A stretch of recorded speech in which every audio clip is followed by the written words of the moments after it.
ಎಲ್ರಿಗೂ ನಮಸ್ಕಾರ. Welcome back to my channel. ನಾನು ಅಂಬಿಕಾ. ಇವತ್ತು ಗುರುವಾರ ಸಂಜೆಯಿಂದ ಇಲ್ಲಿ ಬ್ಲಾಗ್ನ ಸ್ಟಾರ್ಟ್ ಮಾಡ್ತಾ ಇದ್ದೀನಿ. ಇನ್ ಕೇಸ್ ಈ ವಿಡಿಯೋ ಏನಾದರೂ ನಿಮಗೆ ಇಷ್ಟ ಆಯಿತು ಅಂದರೆ ಪ್ಲೀಸ್ ಲೈಕ್ ಮಾಡಿ, ಹಾಗೆ ನಿಮ್ಮ ಫ್ರೆಂಡ್ಸ್ ಆ್ಯಂಡ್ ರಿಲೇಟಿವ್ಸ್ಗೆಲ್ಲ ಶೇರ್ ಮಾಡಿ. ನಿಮ್ಮ ಅನಿಸಿಕೆ ಅಭಿಪ್ರಾಯನ ನನಗೆ ಕಾಮೆಂಟ್ ಸೆಕ್ಷನಲ್ಲಿ ತಿಳಿಸೋದನ್ನ ಮರಿಬೇಡಿ. ಇವತ್ತು ಆಫೀಸಿಂದ ಬರೋಷ್ಟೊತ್ತಿಗೆ ಒಂದು 7:30 ಆಗೇ ಹೋಗಿತ್ತು. ಸ್ವಲ್ಪ ಬೆಂಗಳೂರಲ್ಲಿ ಟ್ರಾಫಿಕ್ ಜಾಸ್ತಿನೇ ಇರುತ್ತೆ ಅಲ್ವಾ, ಹಾಗಾಗಿ ಬರೋಷ್ಟೊತ್ತಿಗೆ ಸ್ವಲ್ಪ ಲೇಟೇ ಆಗೋಗ್ಬಿಡತ್ತೆ. ನಮಗೆ ವಾರ ಬಂದು ಸೋಮವಾರ ಮತ್ತು ಗುರುವಾರ ಶುಕ್ರವಾರ ಆಗಿರುತ್ತೆ. ಹಂಗಾಗಿ ಇವತ್ತು ಬೆಳಗ್ಗೆ ಪೂಜೆ ಕೂಡ ಮಾಡಿರಲಿಲ್ಲ. ಇವಾಗಲೇ ಎಲ್ಲ ವಾರ ಎಲ್ಲ ಮಾಡ್ಕೋಬೇಕು. ಹಂಗಾಗಿ ಇವಾಗ ಸ್ಟಾರ್ಟ್ ಮಾಡ್ತಾ ಇದ್ದೀನಿ. ನಾನು ಹೇಗೆ ಅಂತಂದರೆ ಆಫೀಸಿಂದ ಬಂದ ತಕ್ಷಣ ನನಗೆ ಈ ರೆಸ್ಟ್ ಮಾಡೋದು ಈ ಥರ ಎಲ್ಲ ಇಷ್ಟ ಆಗಲ್ಲ. ನಾನು ಹೆಂಗಂದರೆ ಬಂದ ತಕ್ಷಣ ನಾನು ಕೆಲಸನ ಸ್ಟಾರ್ಟ್ ಮಾಡ್ಕೋತೀನಿ. ನಾನೇನಾದರೂ ಸ್ವಲ್ಪ ಹೊತ್ತು ಟಿ ವಿ ನೋಡೋಣ, ರೆಸ್ಟ್ ಮಾಡೋಣ ಅಂತ ಕೂತ್ಕೊಂಡ್ಬಿಟ್ರೆ ನನಗೆ ಮತ್ತೆ ಕೆಲಸ ಮಾಡೋದಕ್ಕೆ ಮನಸ್ಸೇ ಆಗಲ್ಲ. ನನಗೆ ಆ ಥರ. ಹಾಗಾಗಿ ನಾನು ಬಂದ ತಕ್ಷಣ ರೆಸ್ಟ್ ಅಂತ ಏನೂ ಕೂಡ ತೊಗೊಳಲ್ಲ. ಎಷ್ಟೇ ಟ್ರಾಫಿಕ್ಕಲ್ಲಿ ಗಾಡಿ ಓಡಿಸ್ಕೊಂಡು ಬಂದಿದ್ರೂ ಕೂಡ ನಾನು ರೆಸ್ಟ್ ಅಂತ ಮಾಡೋದಕ್ಕೆ ಹೋಗಲ್ಲ. ನನಗೇನಾದ್ರು ಒಂದು ಸತಿ ರೆಸ್ಟ್ ಮಾಡೋಣ ಅಂತ ಕೂತ್ಕೊಂಡ್ಬಿಟ್ರೆ ಮತ್ತೆ ನನಗೆ ಯಾವ ಕೆಲಸ ಮಾಡೋದಕ್ಕೂ ಇಷ್ಟನೇ ಆಗಲ್ಲ. 1 ಅವರ್ ಹಾಗೆ ಟೈಮ್ ವೇಸ್ಟ್ ಆಗಿ ಹೋಗ್ಬಿಡತ್ತೆ. ಹಾಗಾಗಿ ನಾನು ಯಾವುದೂ ಕೂಡ ಇಲ್ಲಿ ರೆಸ್ಟ್ ಅಂತ ಮಾಡಲ್ಲ. ಬಂದ ತಕ್ಷಣವೇ ಕೆಲಸನ ಸ್ಟಾರ್ಟ್ ಮಾಡ್ಕೋತೀನಿ. ನೀವೆಲ್ಲ ವರ್ಕಿಂಗ್ ವುಮೆನ್ಸ್ ಆಗಿದ್ದರೆ ನೀವೆಲ್ಲ ಹೇಗೆ ಮಾಡ್ತೀರಾ? ಆಫೀಸಿಂದ ಬಂದ ತಕ್ಷಣ ಸ್ವಲ್ಪ ಹೊತ್ತು ರೆಸ್ಟ್ ಮಾಡಿ ಅದಾದಮೇಲೆ ಕೆಲಸನ ಸ್ಟಾರ್ಟ್ ಮಾಡ್ತೀರಾ? ಅಥವಾ ಕೆಲವೊಬ್ಬರಿಗೆ ಹಸುವಾದರೆ ಏನಾದ್ರು ತಿಂದುಬಿಟ್ಟು ಅದಾದಮೇಲೆ ಕೆಲಸನ ಸ್ಟಾರ್ಟ್ ಮಾಡ್ತೀರಾ? ಯಾವ ರೀತಿಯಾಗಿ ನೀವು ಮಾಡ್ತೀರಾ ಅಂತೇಳಿ ಕಾಮೆಂಟ್ ಮಾಡಿ. ನನಗೆ ಹೇಗೆ ಅಂತ ಅಂದರೆ ಆರಾಮಾಗಿ ಪೂಜೆನ ಮಾಡಬೇಕು. ಈ ಗಡಿಬಿಡಿಲೆಲ್ಲ ಪೂಜೆ ಮಾಡೋಗೋದು ಅಂದರೆ ನನಗೆ ಅಷ್ಟೊಂದಾಗಿ ಇಷ್ಟ ಆಗಲ್ಲ. ನಾನೇನಾದರೂ ಲೇಟಾಗಿ ಎದ್ದಿದ್ದೀನಿ ಅಂತ ಅಂದರೆ ಅಥವಾ ಆಫೀಸ್ಗೆ ಸ್ವಲ್ಪ ಬೇಗನೆ ಹೋಗಬೇಕು ಅಂತ ಅಂದಾಗ ನಾನು ಪೂಜೆ ಮಾಡೋದಕ್ಕೆ ಹೋಗಲ್ಲ. ಸಂಜೆ ಬಂದು ಆರಾಮಾಗಿ ಪೂಜೆನ ಮಾಡ್ಕೋತೀನಿ. ನನಗೇನೋ ಒಂಥರದ್ದು ಇಷ್ಟ ಆಗುತ್ತೆ. ಪೂಜೆ ಮಾಡಬೇಕಂದ್ರೆ ಸ್ವಲ್ಪ ಟೈಮ್ನ ಜಾಸ್ತಿ ತೊಗೋತೀನಿ. ಆರಾಮಾಗಿ ಪೂಜೆನ ಮಾಡ್ತೀನಿ. ಆವಾಗ ನನ್ನ ಮನಸ್ಸಿಗೂ ಕೂಡ ನೆಮ್ಮದಿ ಅಂತ ಅನಿಸುತ್ತೆ. ಏನೋ ಒಂಥರ ಪಾಸಿಟಿವ್ ಅಂತ ಅನಿಸುತ್ತೆ. ಹಾಗಾಗಿ ಪೂಜೆ ಮಾಡೋದ್ರಲ್ಲಿ ಸ್ವಲ್ಪ ಲೇಟೇ ಅಂತಲೇ ಹೇಳ್ಬೋದು ನಾನು.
ಇದು ಹಿಂದಿನ ದಿನ ಮಾಡಿಸಿರುವಂಥ ಹೂವು ದೇವರಿಗೆ ಎಷ್ಟು ಫ್ರೆಶ್ ಆಗಿದೆ ನೋಡಿ. ಆದರೆ ಇದನ್ನು ನಾನು ಯಾವುದೇ ಕಾರಣಕ್ಕೂ ಡಸ್ಟ್ಬಿನ್ಗೆಲ್ಲ ಹಾಕಲ್ಲ.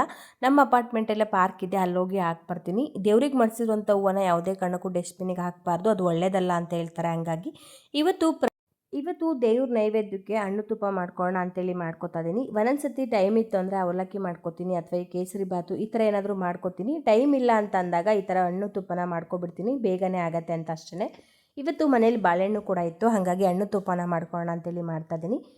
ಇದಕ್ಕೆ ಸಿಂಪಲ್ಲಾಗಿ ಬಾಳೆಹಣ್ಣು ಈ ಥರ ಕಟ್ ಮಾಡಿಕೊಂಡು ಜೇನುತುಪ್ಪ ಹಾಕ್ಕೊಂಡು ಸಕ್ಕರೆನ ಹಾಕೋತೀನಿ ಸ್ವಲ್ಪ, ಆವಾಗ ತುಂಬಾ ಚೆನ್ನಾಗಿರುತ್ತೆ. ತೆಂಗಿನಕಾಯಿ ಇದ್ದರೆ ತೆಂಗಿನಕಾಯಿ ಕೂಡ ಸೇರಿಸ್ಕೋಬೋದು, ಬಟ್ ಇವತ್ತು ಮನೇಲಿ ತೆಂಗಿನಕಾಯಿ ಇರಲಿಲ್ಲ, ಖಾಲಿ ಆಗಿತ್ತು. ಹಾಗಾಗಿ ಇಷ್ಟನ್ನೇ ಹಾಕ್ಕೊಂಡು ದೇವ್ರ ನೈವೇದ್ಯಕ್ಕೆ ಅಂತ ಮಾಡ್ಕೊತಾ ಇದ್ದೀನಿ. ಇಲ್ಲಾಂದರೆ ಒಂದೊಂದ್ಸತಿ ಹಾಲಿಟ್ಟು ಕೂಡ ನೈವೇದ್ಯನ ಮಾಡ್ಕೊಬಿಡ್ತೀನಿ. ಈ ರೀತಿ ಟೈಮ್ ಹೇಗಿರುತ್ತೆ ನೋಡಿಕೊಂಡು ಒಂದು ಪ್ರಸಾದವಾಗಿ ಮಾಡ್ಕೊತೀನಿ. ನೀವೆಲ್ಲ ಹೇಗೆ ಮಾಡ್ಕೊತೀರಾ ಅಂತ ಕಾಮೆಂಟ್ ಮಾಡಿ. ಮತ್ತು ಈ ದೇವರಿಗೆ ಅಂತೇಳಿ ಸಕ್ಕರೆನ ಎತ್ತಿಟ್ಕೊಂಡಿರ್ತೀವಲ್ವ, ಅದು ನಾವು ಅಂತ ಬಳಸಲ್ಲ, ಅದಕ್ಕೆ ಸಪ್ರೇಟು ದೇವರಿಗೋಸ್ಕರ ಒಂದು ಬಾಕ್ಸಲ್ಲಿ ಸಕ್ಕರೆನ ಹಾಕಿ ಎತ್ತಿಟ್ಕೊಂಡ್ಬಿಡ್ತೀನಿ. ಏನೇ ದೇವ್ರಿಗೆ ನೈವೇದ್ಯಕ್ಕೆ ಅಂತ ಮಾಡ್ತೀವಿ ಅಂದರೆ ಅದೇ ಸಕ್ಕರೆನ ಬಳಸೋದು.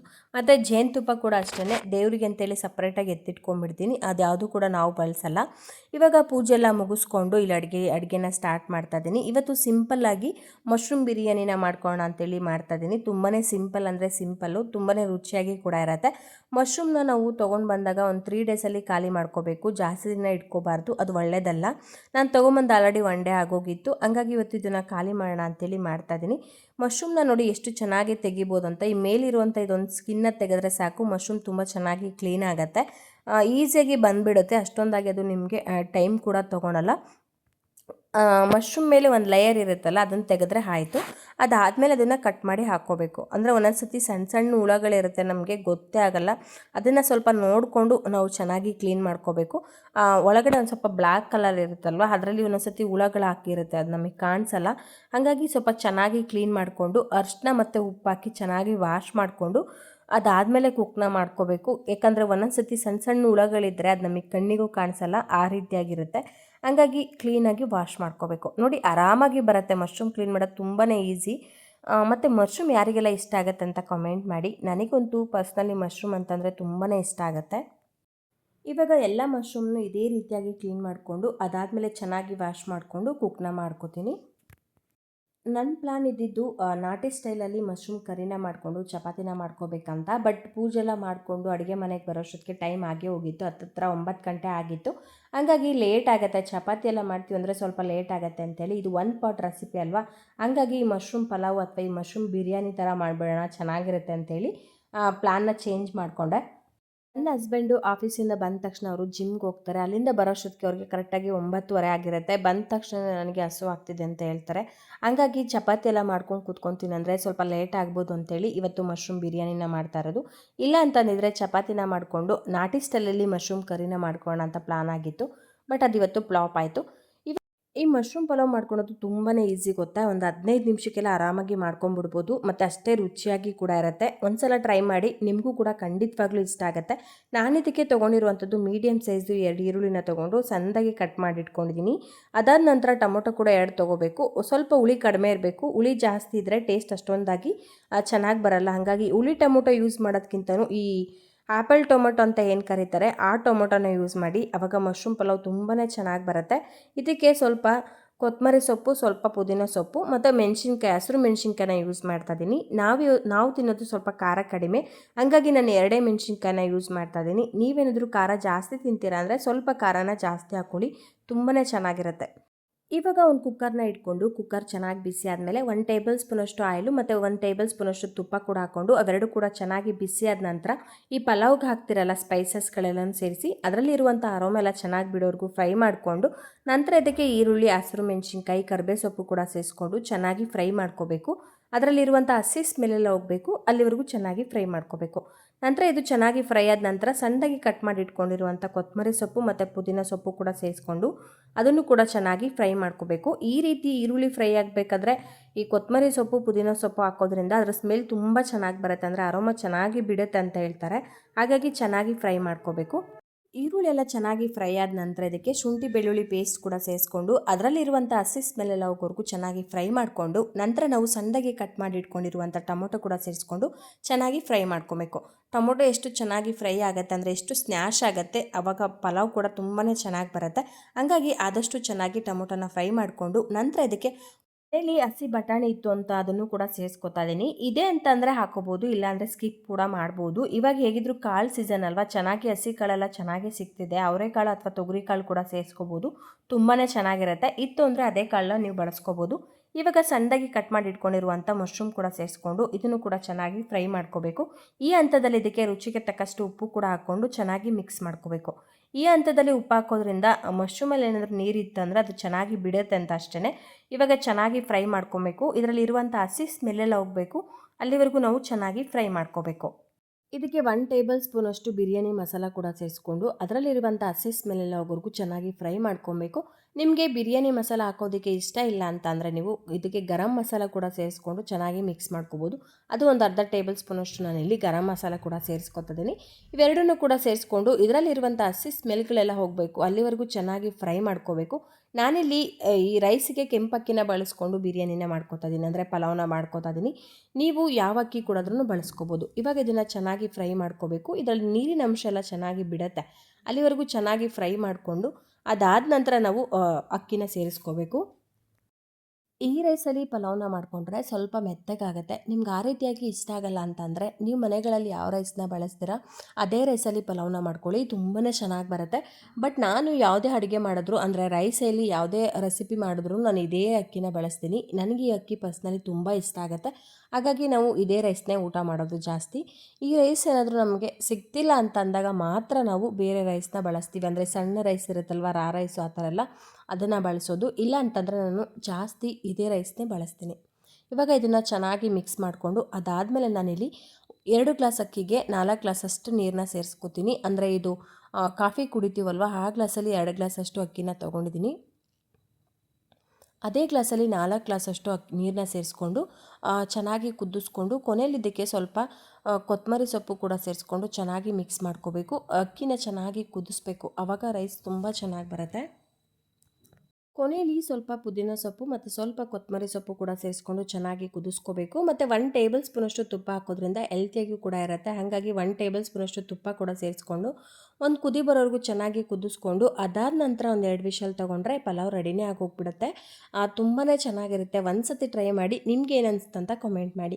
ಈ ಥರ ಒಂದು ಕುದಿ ಬರಬೇಕು, ಅಲ್ಲಿವರೆಗೂ ಚೆನ್ನಾಗಿ ಕುದಿಸ್ಕೊಂಡು ಅದಾದಮೇಲೆ ಒಂದು 2 ವಿಷಲ್ ತೊಗೊಂಡ್ರೆ ಸಾಕಾಗುತ್ತೆ. ಮನೆಗೆ ಅವರೆಕಾಯಿ ಕೂಡ ತೊಗೊಂಡು ಬಂದಿದ್ದೆ, ನೆನ್ನೆನೇ ತೊಗೊಂಡು ಬಂದಿದ್ದೆ. ಬಟ್ ಬಿಡಿಸಿಡೋಕ್ಕೆ ಹಾಗೇ ಇರಲಿಲ್ಲ. ಹಂಗಾಗಿ ಅದನ್ನು ಕೂಡ ಇವಾಗ ಬಿಡಿಸಿ ಎತ್ತಿಟ್ಕೊಂಡ್ಬೇಡ ಅಂತೇಳಿ ಟಿ ವಿ ನೋಡ್ಕೊತ ಆರಾಮಾಗಿ ಬಿಡಿಸ್ತಾ ಇದ್ದೀನಿ. ಅಲ್ಲಿ ವಿಷಲ್ ಆಗೋಷ್ಟೊತ್ತಿಗೆ ಇದು ಒಂದು ಕೆಲಸ ಆಗೋಗ್ಬಿಟ್ರೆ ಕಂಪ್ಲೀಟಾಗಿ ಇವತ್ತಿನ ದಿನ ಎಲ್ಲ ಮುಗ್ದೋಗ್ಬಿಡುತ್ತೆ. ನೀವೆಲ್ಲ ಹೇಗೆ ಮಾಡ್ತೀರಾ ಅಂತೇಳಿ ಕಾಮೆಂಟ್ ಮಾಡಿ. ಅಂದರೆ ಈ ವರ್ಕಿಂಗ್ ವುಮೆನ್ಸ್ ಆದರೆ ಟೈಮ್ ಎಲ್ಲ ಹೇಗೆ ಮ್ಯಾನೇಜ್ ಮಾಡ್ತೀರಾ ಅಂತೇಳಿ ಕಾಮೆಂಟ್ ಮಾಡಿ. ಇವಾಗ ಪಲಾವ್ ಕೂಡ ರೆಡಿಯಾಗಿದೆ, ಊಟ ಮಾಡೋದಷ್ಟೇ ಬಾಕಿ. ಇಷ್ಟೆಲ್ಲ ಮಾಡೋಷ್ಟೊತ್ತಿಗೆ ನನಗೆ ಕರೆಕ್ಟಾಗಿ 9:45 ಆಗೇ ಹೋಯಿತು. ಇದಾಗಿತ್ತು ಇವತ್ತಿನ ಬ್ಲಾಗ್ಸ್. ನಿಮಗೇನಾದರೂ ಈ ವಿಡಿಯೋ ಇಷ್ಟ ಆಯ್ತಂದರೆ ಪ್ಲೀಸ್ ಒಂದು ಲೈಕ್ ಮಾಡಿ. ಹಾಗೆ ನಿಮ್ಮ ಅನಿಸಿಕೆ ಅಭಿಪ್ರಾಯನ ನನಗೆ ಕಾಮೆಂಟ್ ಸೆಕ್ಷನಲ್ಲಿ ತಿಳಿಸೋದನ್ನ ಮರಿಬೇಡಿ. ಇನ್ ಕೇಸ್ ಈ ವಿಡಿಯೋ ಇಷ್ಟ ಆಯಿತು ಅಂದರೆ ಪ್ಲೀಸ್ ನಿಮ್ಮ ಫ್ರೆಂಡ್ಸ್ ಆ್ಯಂಡ್ ರಿಲೇಟಿವ್ಸ್ಗೆಲ್ಲ ಶೇರ್ ಮಾಡಿ. ಮತ್ತು ಊಟದ ಜೊತೆಗೆ ಈರುಳ್ಳಿ ಯಾರಿಗೆಲ್ಲ ಇಷ್ಟ ಆಗುತ್ತೆ ಅಂತ ಹೇಳಿ ಕಾಮೆಂಟ್ ಮಾಡಿ. ನನಗಂತೂ ಊಟದ ಜೊತೆಗೆ ಈರುಳ್ಳಿ ತಿನ್ನೋದು ಅಂತಂದರೆ ತುಂಬಾ ಇಷ್ಟ ಆಗುತ್ತೆ. ಕೆಲವೊಬ್ಬರು ಈ ಬಾಯಿ ಸ್ಮೆಲ್ ಬರುತ್ತೆ ಅಂತ ಈರುಳ್ಳಿ ತಿನ್ನಲ್ಲ ಅಂತ ಅನಿಸುತ್ತೆ, ಆ ರೀತಿಯಾಗೂ ಇರ್ತಾರೆ. ಕೆಲವೊಬ್ಬರಿಗೆ ಈರುಳ್ಳಿ ಅಂದರೆ ತುಂಬ ಇಷ್ಟ ಆಗುತ್ತೆ ಅನ್ನೋರು ಕೂಡ ಇರ್ತಾರೆ. ನೀವು ಯಾವುದಕ್ಕೆ ಸೇರ್ಕೋತೀರಾ ಅಂತ ಕಾಮೆಂಟ್ ಮಾಡಿ. ನನಗಂತೂ ಊಟದ ಜೊತೆಗೆ ಈರುಳ್ಳಿ ಅಂದರೆ ತುಂಬಾ ಇಷ್ಟ ಆಗುತ್ತೆ. Thank you.